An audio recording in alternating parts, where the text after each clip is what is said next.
Hello and welcome back to Pillars of Eternity. Last time we stopped at the Black Dog Inn and, well, today let's take a look at the old animancer woman that's hung up on the tree, and I think also take a small look around Gilded Vale and what the town has to offer for us.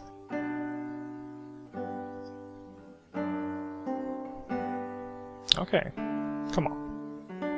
Load faster. First thing first, I think we start with the animancer, so that we are advance the main storyline. Let's fasten things up. Alright. There she is, hanging around. The squat, distended body of an elderly dwarf woman dangles from a thin, crooked bow that sags at the tug of her noose. The blotted purple flesh of her neck, worn away in patches like moth-eaten linen, bulges over the rope that suspends her, and her lifeless head lolls forward rigidly from one side to the other when the breeze shifts.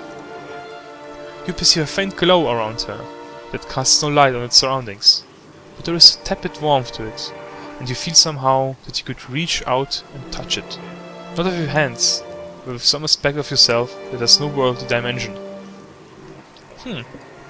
Well, what choice do we have? Reach out for the woman. You take a deep breath, clearing your mind, focusing on your objective. As you exhale, you feel yourself spreading out toward the hanging woman, perceiving all that lies between you and her with a new, unfamiliar awareness. Once you have expanded enough to reach her, there is a sudden jolt to your mind, a ringing, electric surge of images and words and sounds. Involuntarily, you shut your eyes and feel yourself being pulled down to some deeper consciousness in a space occupied only by you and the hanging woman. And when you open them again, she is staring at you with eyes clouded in a milky fog. Her body is still swaying in a wind you no longer feel from a tree that stands planted in a misty void. The woman gives you a slow nod of her head, the rope creaking as she does so, and she smiles at you. Have you come here for me, dear, or have you gotten lost? Ah, it is both, I think. Yes? Am I imagining this? No, I think not. A pity that. It would be simpler. A mercy even. To not have to wander anymore, no? Alas, we are here, you and I, wherever here may be. How are you able to speak to me? Is that what we're doing? Perhaps it just seems that way. Perhaps it is the easiest way for your mind to make sense of it. I think it is a very good choice. I need to understand something that's happened to me. She nods, a look of pity on her face, as though consoling a child. The world looks a little different than it used to, is that it? Feels like you're noticing things for the first time that have always been there. She nods. You have seen past the shroud. It only takes an instant. Your soul remembers, yes? Remembers how it sees when it leaves the body, like being reminded of a dream you had forgotten. You are a watcher now, and a watcher you will stay. What is a watcher? What indeed? Long hours have many animancers spent studying such things. Not I, though. Not I. I'll tell you what I know, though, since fair is fair, and here we are visiting, you and I, and it reminds me of better times. Souls pass on. Some say through Audra stones, which are the blood veins of the world. They leave the world for a time and are reborn into it, sometimes more than they were before, but usually less and seldom the same. For all souls there is a time where they do not live, yet have not passed on. And those souls roam the world, same as you or I, either living or lost. But no one sees them because they have forgotten how. A watcher sees, though, knows what to look for. And sometimes they know a person just by looking at them, know where they've been in ages past when their bodies were other bodies. See memories even their owner can't recall. A wonder to behold when all goes well, a wonder! What did you mean when all goes well? Oh, nothing to be afraid of, I'm sure. It's just much to take in for some. Sometimes there's trouble sleeping or other difficulties. She smiles at you reassuringly, finding out a tuft of long whiskers that sprouts from one of her cheeks.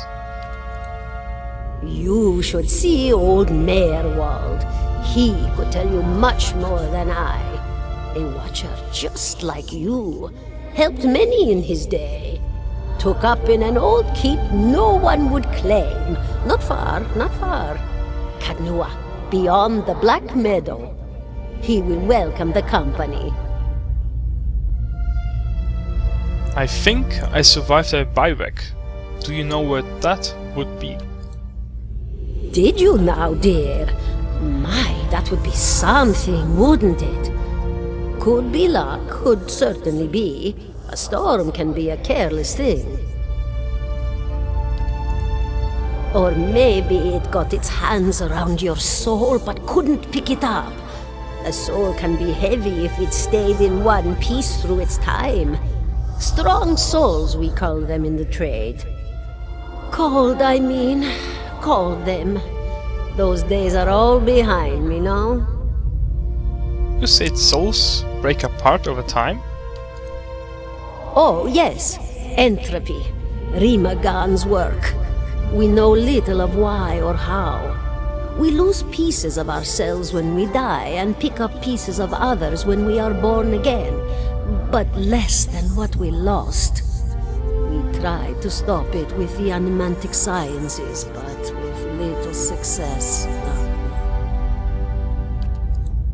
A very small few resist Rimergan's influence and stay together through some force of defiance, at least for a time. But they all succumb eventually, I think. She clicks her tongue. I want to know something about you. Me? I'll bore you to tears, though.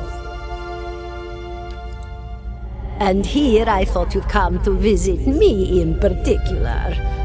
Caldara de Baranzi, of the Valian Royal Academy of Animantic Sciences. Not the greatest of their number, but I came here all the same because this was where help was needed. What happened to you? She laughs, a rasping, chocolate cackle escaping within rows of buttery yellow teeth, causing her body to bob up and down with each spasm. Seeing a blank expression, she catches herself. Oh, come now! Such a question! As though the answer were plain as a rope tied for strangling. Allow an old dwarf her last bit of cheer. Well, I came where I was needed, didn't I? Offered my services to Lord Radric for a pittance. A humble pittance. I was to examine the Lord's wife, see why the gods have seen fit to poison her womb. Studied her for months, looked high and low for impurities, tested her valence, the permeability of her essence. Do you know what I found? Tell me. Nothing at all. A healthy woman, head to toe, blessed with a beautiful soul. Such a sweet woman, too. Meek, but warm-hearted. A few months' time, and the lord of the house demanded answers. For a time, I told him what he wanted to hear. Oh, yes, my lord, she is riddled with imbalances. I must have time to cure her. As the birth drew near, he grew impatient, as lords do. And this is where I've ended up. What's an animancer? A student of the soul. Something so basic, yet so poorly understood. But so many breakthroughs have been made in my lifetime. Had been. To hear the locals tell it, we're a gang of soul manglers that preys upon the weak-minded. And the worst of us are. But the best of us? The best?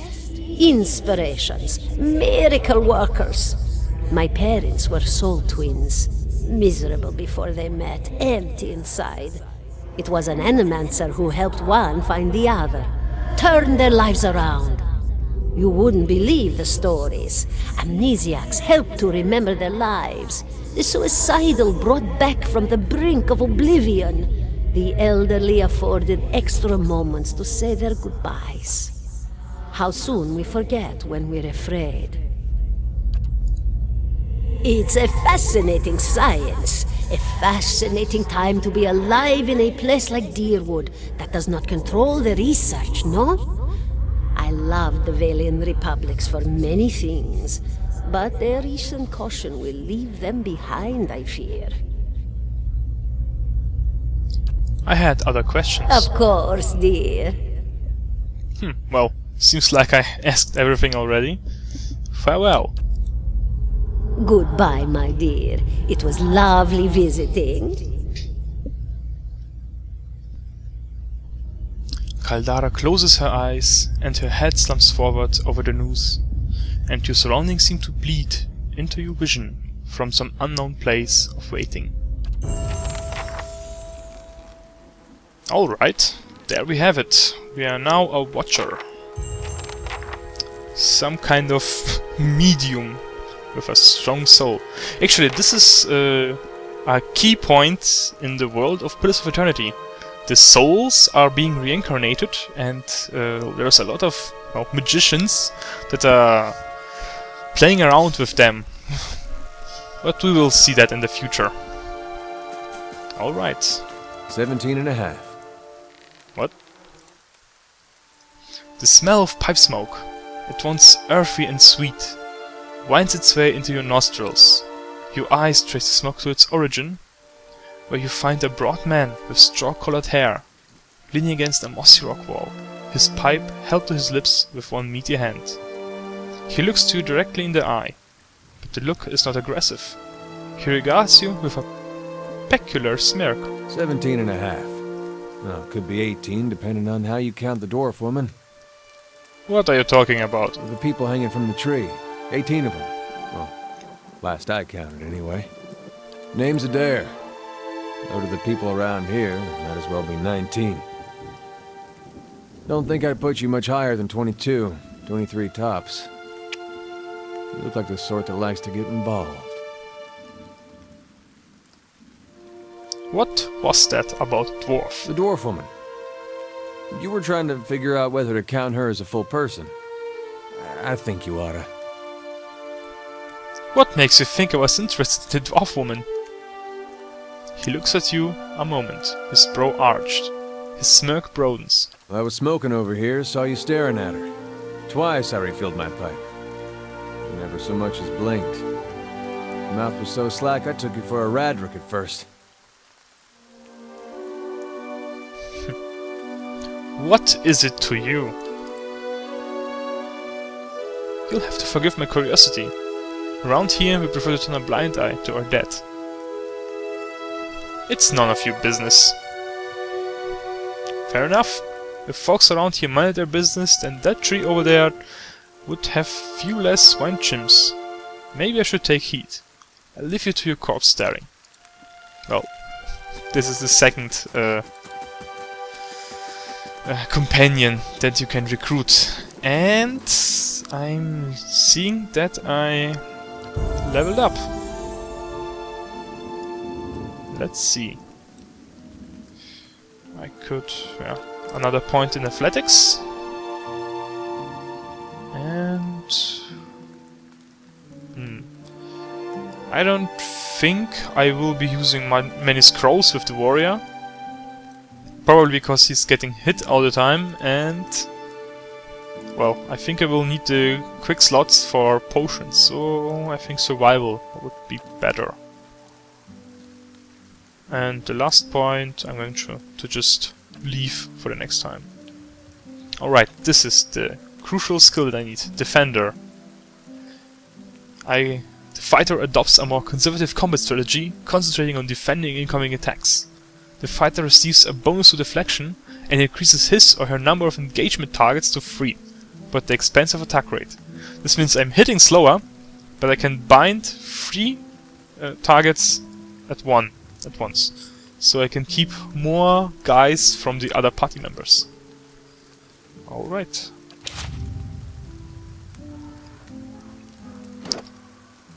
Also, since I just leveled up, this is also a very good time to recruit new party members.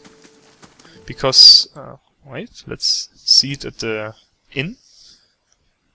You can recruit adventurers that are 1 level, well, beneath you. Hail and well met. So, I think I'd like to have some help. I can hire a level 2 adventurer at best. And yeah, since I'm just level 3 right now, I think this is actually the time to recruit a new person. Greetings. Which I'm going to do. A level here. I have, well, about enough money for 1 level 2 adventurer. So let's create a second hero. I would like to have 2 melee types, but I think the first one that I'm going to recruit is a healer.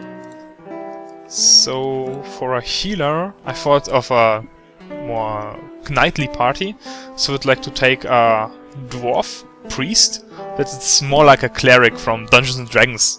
So he's a dwarf that goes around healing people and wears heavy armor. Let's see. Mountain dwarves get a defense against poison and disease. And boreal dwarves accuracy against creature of the wilder and primordial types. I'm going to go with the boreal dwarf because I would like this guy to stand in the back, heal and shoot. More precisely with an arquebus. Well, you know, it's a dwarf, so we're going with the cliché here and get him a gun. Alright, priest.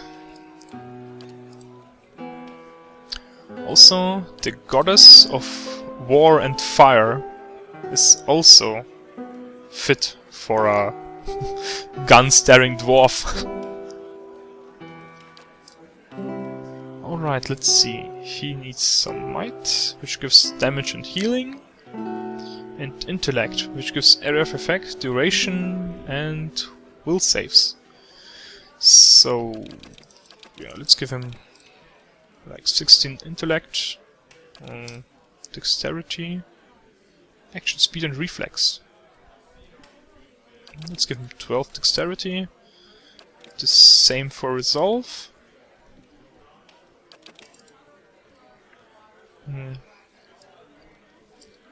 Some might and ow. Let's push intellect to 18. Alright, the culture.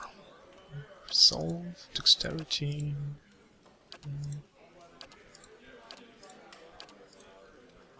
think I'm going to go with the living lance, giving him might 15. Alright, what does this guy need? Oh, he probably is going to cast something, so lore would be nice. Also, yeah, athletics. Athletics are never bad, so let's make him a mercenary. Okay.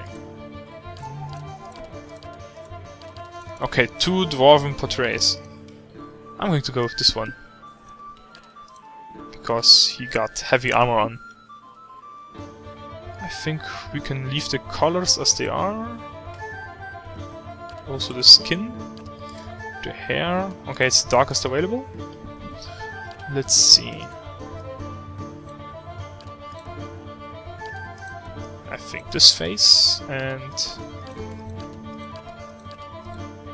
yeah, this facial hair. And he's got to have some short hair. Yeah, I think this is actually the portrait. Maybe this... okay, this face fits better. Alright.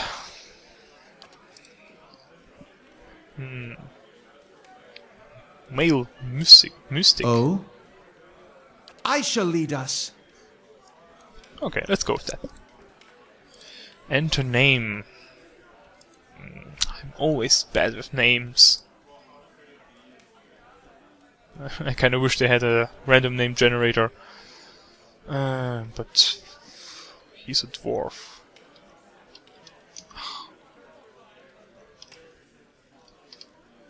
How about Magner? Whatever.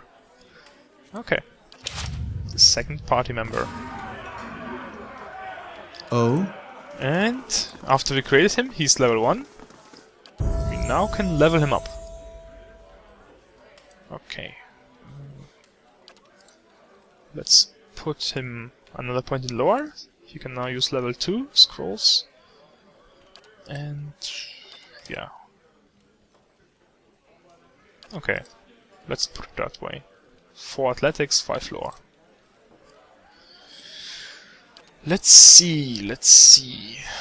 I want him to have a gun, so he will need some accuracy. Let's see which weapon focus gives him something to the gun. Battle axe, sword, morningstar, crossbow, dagger, scepter, road, peasant, ruffian. Okay, the soldier. Great sword, pike, warhammer, arbalest, arquebus. Oh great, cool. He already has a great sword, so I'm going to go with that.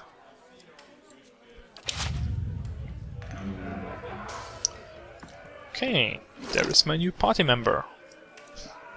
Okay, he's got a little bit of too light armor for what I planned for him.